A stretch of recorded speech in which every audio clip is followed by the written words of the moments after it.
Parte 2, heurísticas e vieses, regressão à média. Ele começa o capítulo falando do momento em que ele estava treinando a Força Aérea de Israel, que ele estava falando sobre o behaviorismo e que ele estava falando sobre aquela situação que a punição não gera o aprendizado. Então as situações boas deveriam ser parabenizadas e as situações ruins elas não poderiam ser penalizadas. Um comandante da Força Aérea interrompe ele e diz que todas as vezes em que um piloto faz uma manobra boa que ele parabeniza, esse piloto erra depois. E todas as vezes em que o piloto faz uma manobra ruim e ele grita com esse piloto, ele pune ele, o piloto acaba fazendo uma manobra boa. É nesse momento que Daniel Kahneman explica o conceito de regressão à média. Ele diz pro capitão que a pessoa que tinha feito uma manobra boa só fez essa manobra porque ele estava muito acima da média. E com certeza na próxima ele iria piorar. E o que fez uma manobra ruim, ele estava muito abaixo da média e na próxima ele iria melhorar. Então era indiferente se o comandante estava brigando ou elogiando. Essa pessoa iria tender a retornar à média. E ele dá o exemplo de jogar moedas para acertar um alvo. A primeira moeda, quem acertou o alvo acabava errando na segunda e quem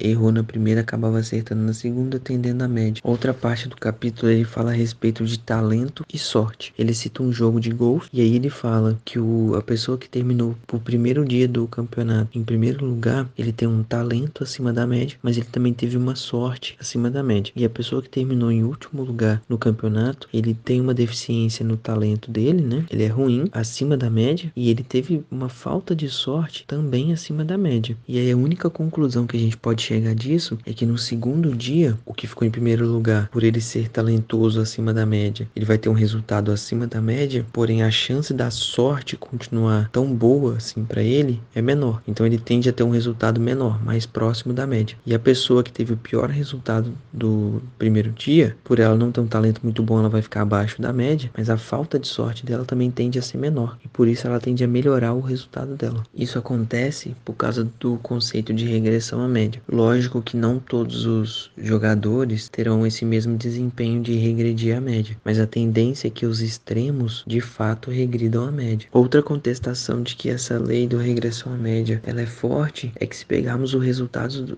do segundo dia, a tendência é que o resultado do primeiro também regridam à média. Apesar de tentarmos relacionar isso a alguma questão causal, do tipo o atleta já tem uma pontuação para defender e por isso da segunda vez ele acaba tendo um desempenho pior, o atleta não tem nada para perder e ele acaba arriscando mais, preferimos essa questão causal, mas o que acontece de fato é essa relação de sorte e talento. Ele fala a respeito da maldição do atleta que vai para a capa de revista, porque na maioria das vezes o atleta vai para a capa da revista porque ele tem o talento, mas ele teve uma sorte acima da média. O que esperamos desse atleta logo em seguida é que ele retorne à média e tenha um desempenho pior do que o que ele teve, que levou ele à capa da revista. Daniel Kahneman fala a respeito da relação entre regressão à média e correlação. Diz que são perspectivas diferentes do mesmo problema. Afirma que sempre que a correlação entre duas pontuações é imperfeita, haverá regressão à média. Esse é um conceito de Francis Galton. Ele pega como exemplo a frase de que mulheres muito inteligentes tendem a se casar com homens que são menos inteligentes do que ela, e vice-versa, né? Quando você coloca isso em uma mesa de reunião, de festa, enfim, qual é o que as pessoas dizem?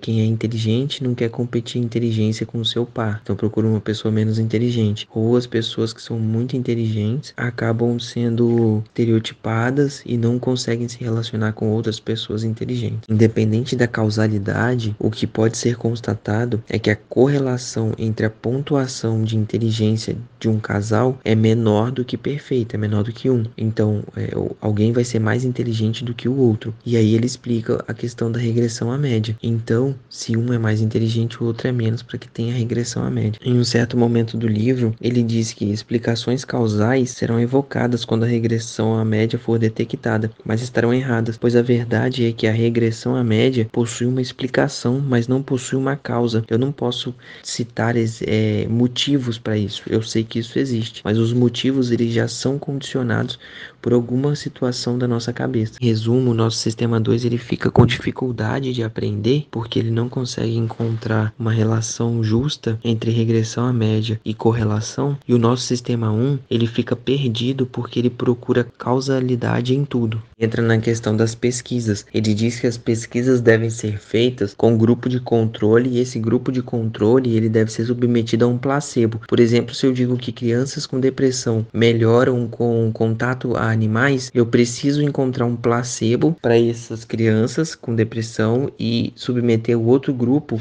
a animais e avaliar os resultados, porque esse grupo de controle com placebo ele vai regredir a média e o outro grupo de igual forma também vai. O que eu tenho que considerar é quanto mais eu consigo com um medicamento ou uma intervenção nesse grupo de estudo e qual é a diferença desse grupo de controle. A conclusão do capítulo é que para as pessoas entenderem o conceito de regressão à média é muito difícil, é doloroso. Elas preferem acreditar em causalidades e por isso se torna extremamente complicado conseguir compreender esse conceito, que é puramente matemático, não tem nada de causalidade envolvido nele. A observação que só podemos relacionar duas coisas quando a correlação é perfeita, isso é importante para a vida de modo geral. Não podemos tomar como correlação, o S&P subiu X%, o Ibovespa vai subir X%, a menos que a correlação entre eles seja 1, ou seja, quando um sobe, o outro sobe, quando um cai, o outro cai. Isso em 100% das vezes, não podemos fazer essa correlação, porque estaremos tendendo ao erro.